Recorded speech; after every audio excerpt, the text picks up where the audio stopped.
And here comes one now. It's Mrs. Moela Roundy in St. Joseph, Missouri. Go ahead, Mrs. Roundy. You're on the line with President. Mr. President, I feel very fortunate to speak with you. Well, my question is there some way that we can get the Clean Air Act of 1977 amended or rescinded? I would not be in favor of rescinding it.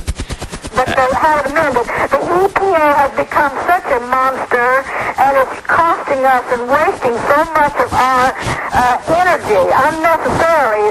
They placed a burning ban on us here in St. Joseph, and we are mostly made up of senior citizens on fixed income, and we are in annexed areas with so large with all of this waste.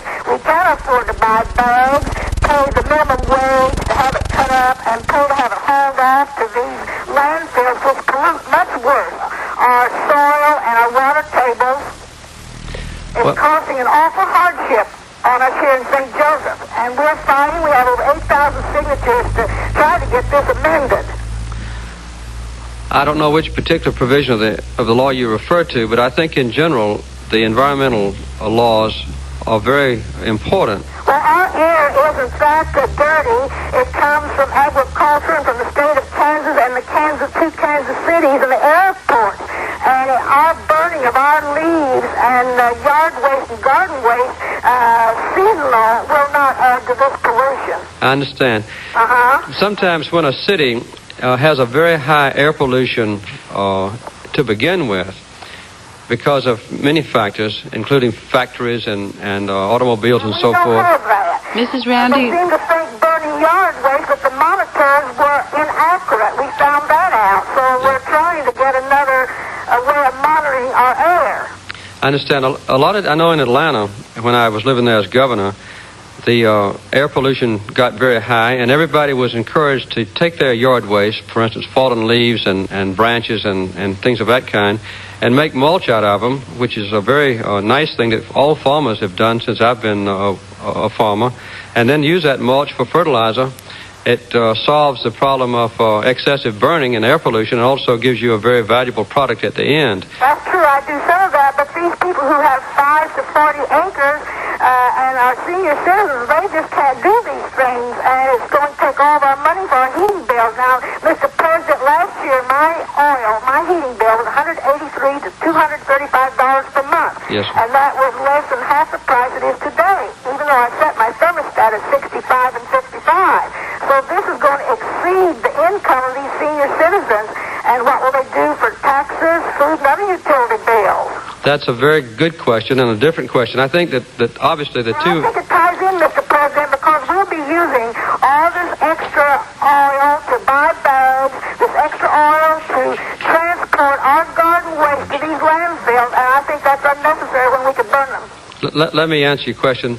I think one thing that can be done if your house has a wood stove is to use some of that waste for fuel. I do it in my own home in Plains and also in the White House. The second thing is that we're trying to provide some financial assistance for people like you to help pay those extra energy costs this winter.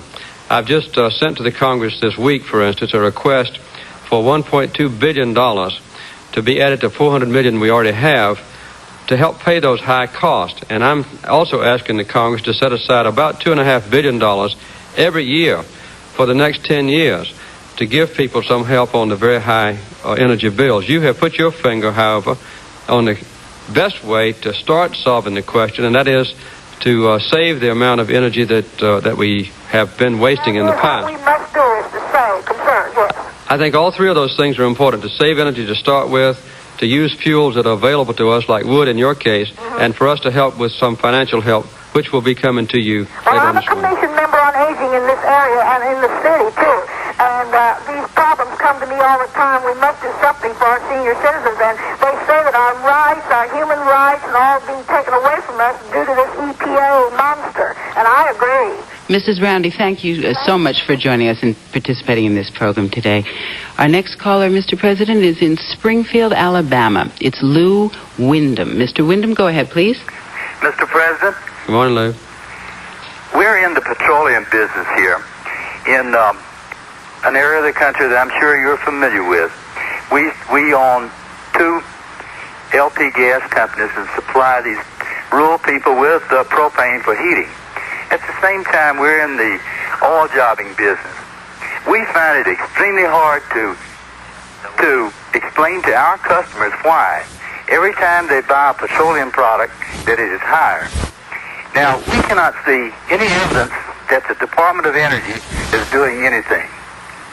Now, I feel that the majority of the people in this country need a very good explanation as to what the Department of Energy is doing to put the lid on these producing companies. Well, that's not an easy question to answer, Lou, because there's very little that the Department of Energy or President can do to prevent foreign countries from raising their price of oil. And the basic thrust that we are pursuing is to cut down on that imported oil.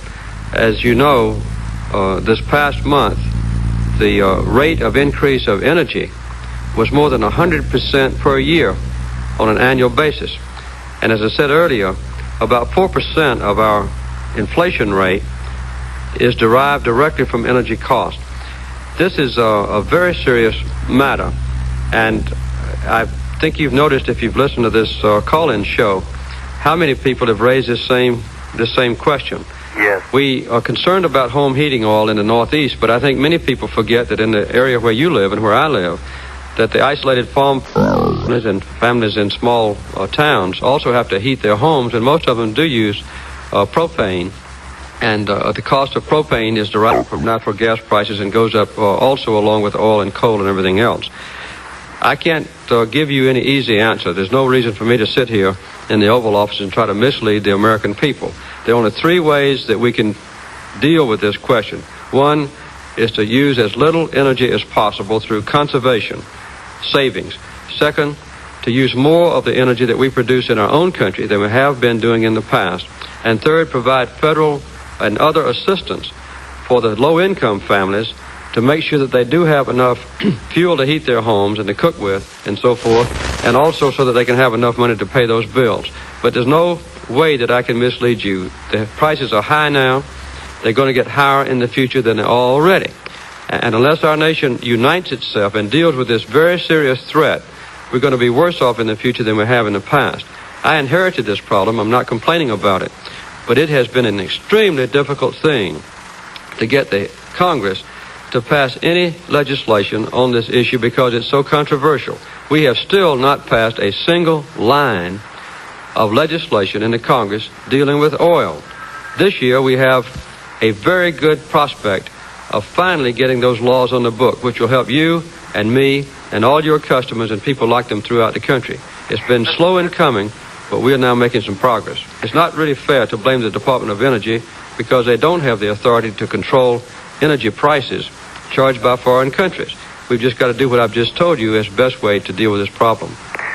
Mr. President, I would like to congratulate you and the Congress on the moves that you have put forth to help these needy people in this crisis we're in, because I feel that that is one answer, and you're to be congratulated on that move. Thank you. This will amount, by the way, but I think between $100 and $200 per family to help them with the fuel bills this winter. So if they combine that help, if they're a poor family, with saving as much energy as possible, I think we can get people through the winter. Good luck, Lou, and thank you. Thank you, Mr. Windham.